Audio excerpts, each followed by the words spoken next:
E dia de ave nota passa assim mais sobre o governo também quer aproveitar para conscientizar a comunidade para viver uma vida mais saudável e cuidar na região. Ministro de Saúde Pública e Deporte explica que lamentavelmente a quantidade de pacientes da região está sigue subituraia.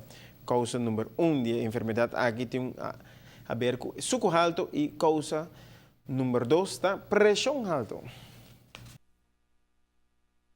Eigenlijk para conscientizar o povo e o mundo eigenlijk em geral que a região também é um órgão sumamente vital para o corpo humano, para a vida humana. E é importante para aqui na Aruba nós realizar o bom que nós temos problema muito grande. Pois lastimamente me disse uma notícia assim positiva do que nós está realizando que nós temos hope problema aqui na Aruba.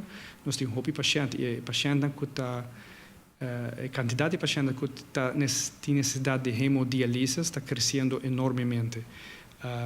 Nós temos sorte que o EMSAM também ha um serviço de amplificar a quantidade de stoelen para dar diálise, na 16 stoelen no momento aqui.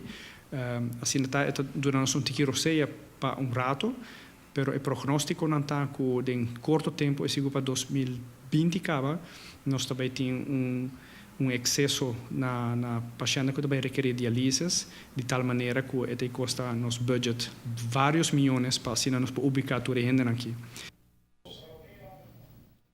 O problema mais grande é que se a quantidade de pacientes sigue subir, que o custo não para por seguir cuidar não está vira. Mas o governo quer para a comunidade compreender que o placa não está o problema agora, sino prevenção estará em um lugar mais alto, rebelista de prioridade para a saúde de cada cidadão.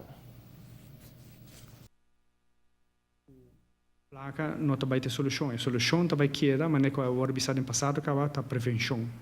Nossa, que nosso problema não está relatado com nosso estilo de vida, passou nosso estilo de vida, lastimamente me está bisa está relatado com a obesidade, e a obesidade está fortemente com diabetes e também pressão alta.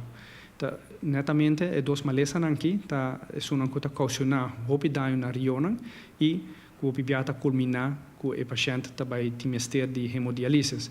Pois a mensagem no povo também está para conjuntamente para nós vai conscientizar nós mesmos e nos unam para sofrer muito não e te querer grupo que nós podemos conscientizar mais melhor para nós ser nos chiquito não de chiquito acaba para comer mais saudável, comer mais fruta, comer mais verdura, mover mais hobby, mover todo dia meia hora at least hobby importante.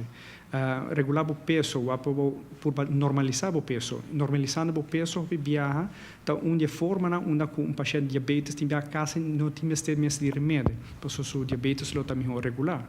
E isso é quanto para pressão também. O governo ha sempre pressão dramático riba cada cidadão para cana mais, mover mais, cuida da saúde e ter mais na conta que não está come, bahama na salo, na suco, na álcool seguro, na cigarrilha.